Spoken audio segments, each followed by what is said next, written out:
Hey everybody, welcome back to Dave's Small Engines. Today I'm working on a Stihl MM55 yard boss, and it has a issue I want to show you. Now this is the same engine as the Kombi KM55 or the Trimmer FS55.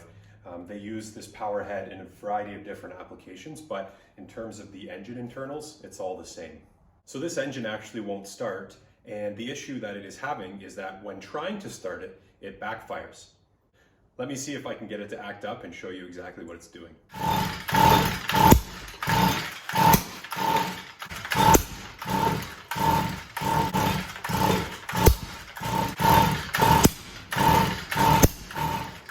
So from my experience, the issue is actually the ignition coil. I've only had it one other time on another trimmer, and swapping the coil out fixed it, so let's give that a try.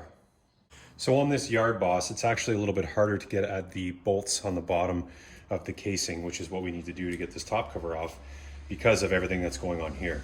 So what I've done here is I've just undone these four, this, and one at the front down under here, and I can get it now to spin on its side so I can get access to the bottom.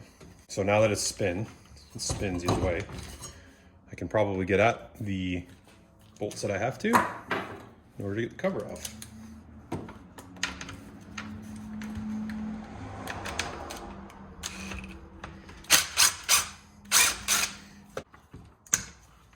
And if we can get at this bolt right here in the center, I think we can actually just slide the whole thing off, which would make it far easier to work on. Let's give that a try.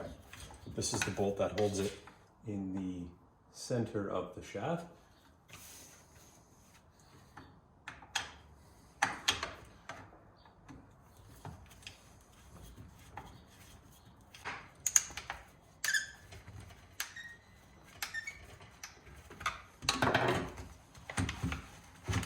There it goes. Awesome. Now we still need to get at these screws at the bottom, but at least with it off, it's much easier to maneuver. We can set it just like this. So let's continue taking them off.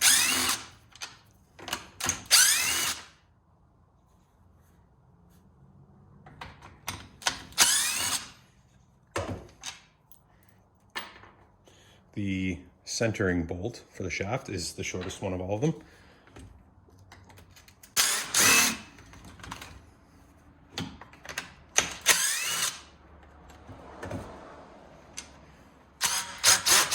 There it goes. This top cover should just wiggle off now. All right, so this is our ignition coil, and this is what we are aiming to replace. So taking it off is easier than putting it on. Just remember the orientation of the plugs. So the blue one's on the top, comes off, black one in the front, and then it's two T27s to back it out. Don't lose this connector. And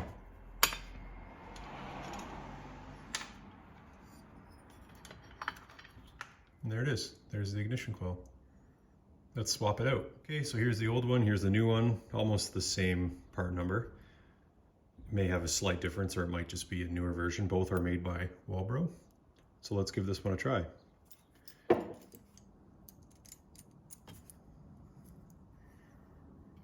We'll worry about the connections after.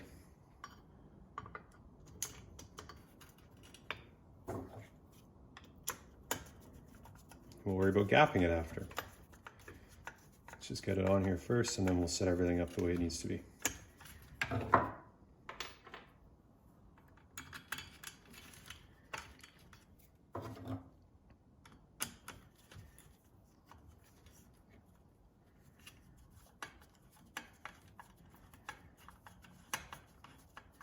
So it's actually really easy to set the gap on one of these.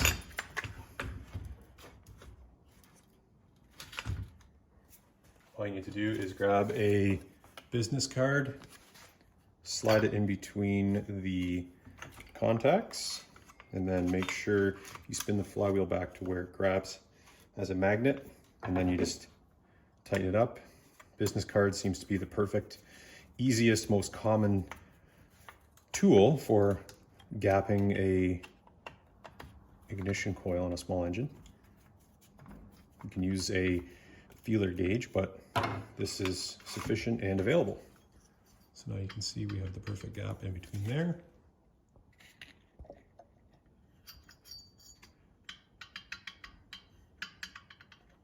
Perfect. Spark plug on top, black connector in the front, blue on the top. Now it's ready to go back together.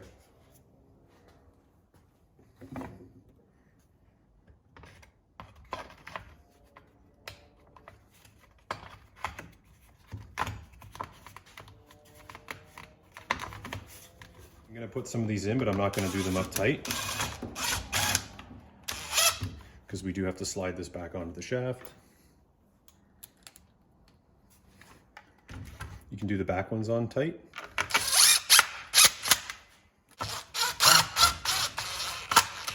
Don't strip these.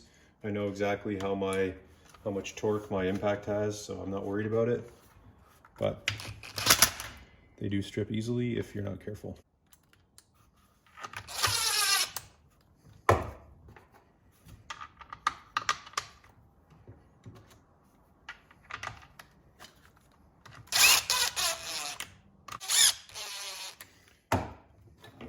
Then of course I snug them up by hand.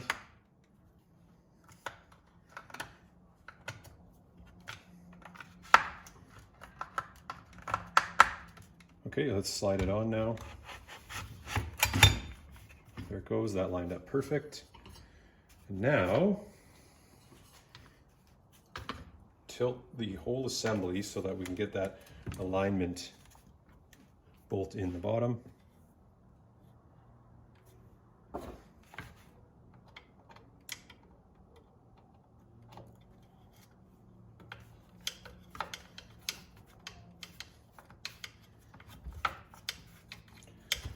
And it may not go in unless you have it tilted the proper way. And then it should just kind of align itself.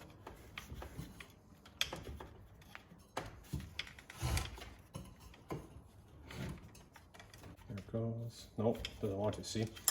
It's separated, so.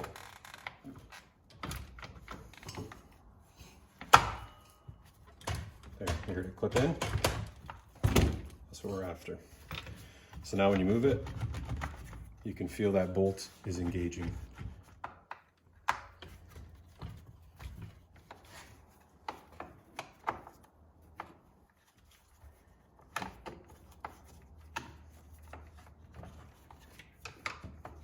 Okay, and let's just tighten these back up.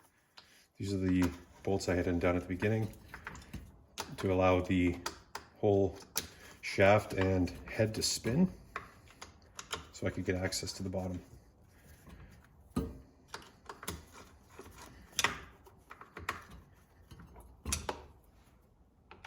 One underneath here.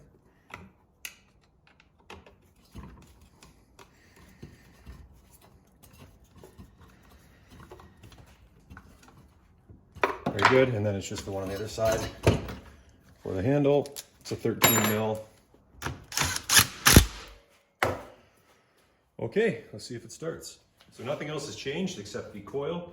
Let's give it a try.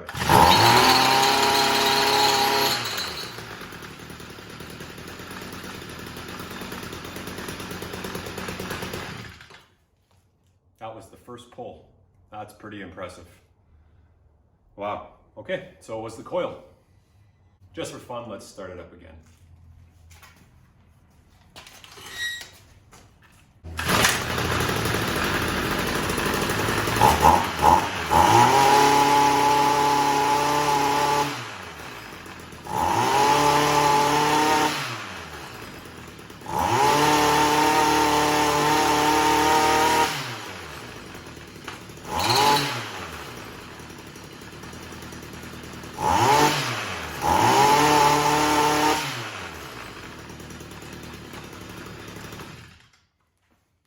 Hey guys, thanks for watching. As you can see, most of the hard work involved in swapping a coil is actually getting the plastic casing off. On an FS trimmer or a KM system trimmer, it's a lot easier to get out these bolts, but on the Yard Boss, we've got a handle that's interfering. And all that's left is just to throw the air filter cover on, and it's good to go. If you're having the same issue that I'm having here, I encourage you to give it a try. If you liked the video or if it helped you, give me a thumbs up, subscribe if you like, leave me a comment. I try to respond to every single comment. Thanks for watching, guys. Take care.